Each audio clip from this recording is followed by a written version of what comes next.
which will bring us to the first topic. Um, I woke up Saturday morning. Friday night, I was like out like a rock, out like a lamp. What's the expression nowadays? I don't know. I feel like garbage. Um, but I woke up to discover that Ronda Rousey at UFC 207 was absolutely destroyed by the bantamweight champion Amanda Nunes.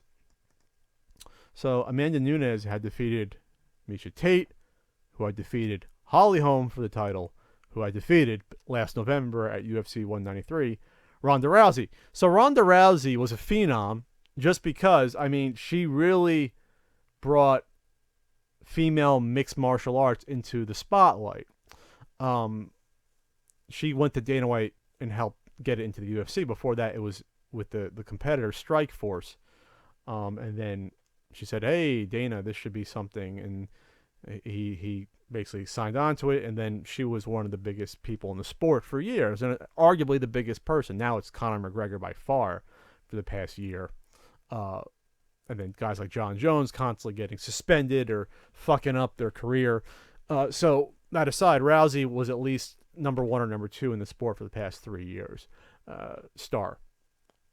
The problem though with the Holly Holm fight and then with this Amanda Nunes fight is that it shows much to the chagrin of Ronda Rousey and her fans is that the sport's kind of passed her by. It's evolved past her, and I'll get into reasons why in a second.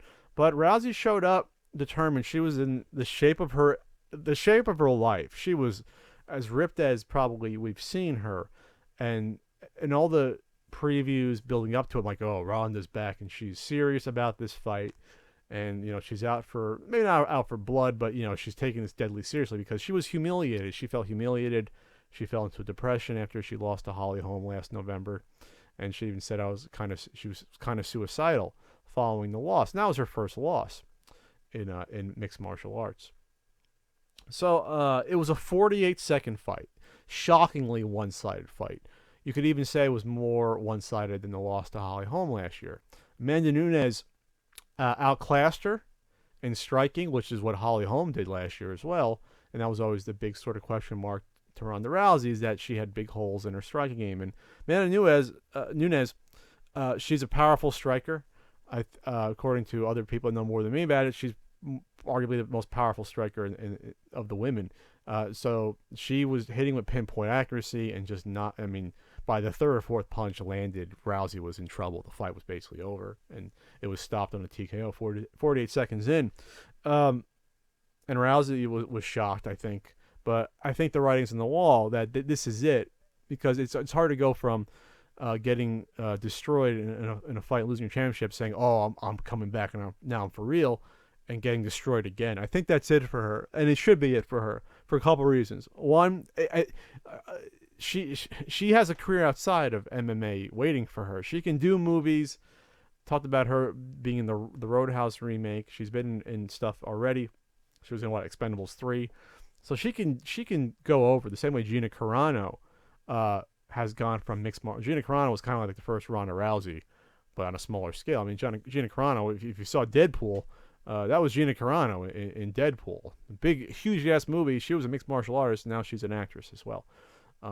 So she can do that as well. But this hurts Rousey's value because it's tougher to sell someone as a badass when they get destroyed twice in a row, like in an embarrassing fashion like that.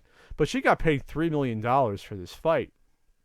So, I mean, I'll get beat up for a minute for $3 million. Sure, why not? So what I also want to talk about, though, is that just the lead up to the fight was just so weird, just because it was all focused on Rousey. And she's back. She's out for blood. And the champion, Amanda Nunes, there was like nothing about her. And that's kind of a shame, just because this is a really good fighter. Obviously, she's the champ, Amanda Nunes. Really good fighter, but also very sort of has a good amount of charisma for herself. And if they promoted her as well in the lead up, I think this would have been a much bigger fight, because Rousey herself didn't even do press the week of. Didn't do interviews, didn't talk to anyone. So I don't think this probably was as successful a pay-per-view as it probably could have been, because you got to promote both people in a fight, not just one, and especially when you're ignoring the champion, which is the weirdest thing ever. So, but the weird thing about this is that Rousey is represented. Her agency that represents her, management agency, is actually owned by the UFC now. So there might have been a conflict of interest there to make sure that we pump up Rousey as much as possible. Just some weird stuff going on. But when you change your philosophy at all and sort of not when you're a prize fighter, I think it's dangerous to sort of change your mold that drastically. Rousey was always sort of a bullyish sort of character. Never really showed a lot of respect to her opponents, which always bothered me.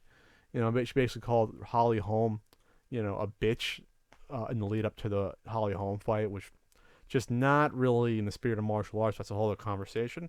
But to go from just the cocky, I mean, hell, her nickname was Rowdy for Roddy Piper, who was the biggest sort of trash talker, one of the biggest trash talkers in pro wrestling. To go from that to I'm deadly serious, here I come, I'm ready to bring it, and then that's just, I don't know if that can work out. I mean, you have to stay loose. At the end of the day, you have to at least kind of enjoy what you're doing, and I think this was a sort of a weird sort of moment for her. She probably realized that, I had to take it seriously for myself, but I don't know. Sort of like as soon as she got hit in that fight, I think she didn't realize that was it. It was over.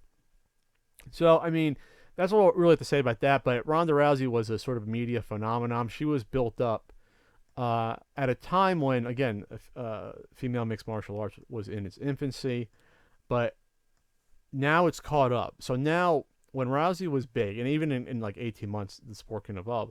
When Rousey got big, she was, fighting against people that weren't, I'd say, as experienced as they were now.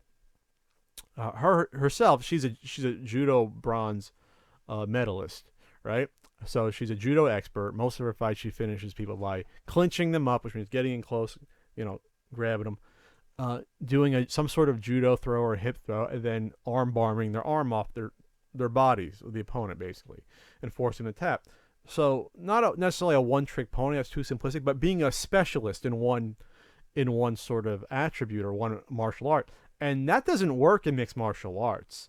That only worked on the men's side for the first, I don't know, 3-4 years at most, where you can get away with being just maybe get away with being a kickboxer and a good wording, or getting away with being a jiu-jitsu practitioner who was good.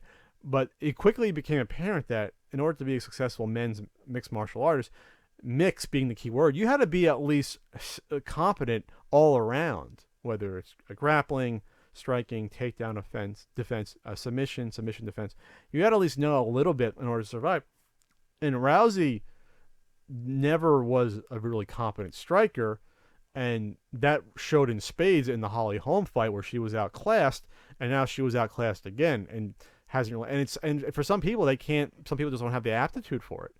So it was good that Rousey got big in a time when I think the other athletes around her were still in the same boat, where they're not as experienced. They're still sort of coming together, having a bigger pool of talent. But now I think it's passed her by. So I think that's the last we've seen of Ronda Rousey in mixed martial arts. But as Amanda Nunes said after the fight, hey, which is why I love Amanda Nunes, because she was like, yeah, I knew I was going to beat her. I knew it was just going to happen. But hey, she's like, well, don't be sad for Ronda. She's got her million. She has a Hollywood career lined up. It's like, I'm the champ now. Be happy for me. And I love Amanda Nunes after that. I mean, I think that's really cool. I think she's going to be a good person to follow in the sport.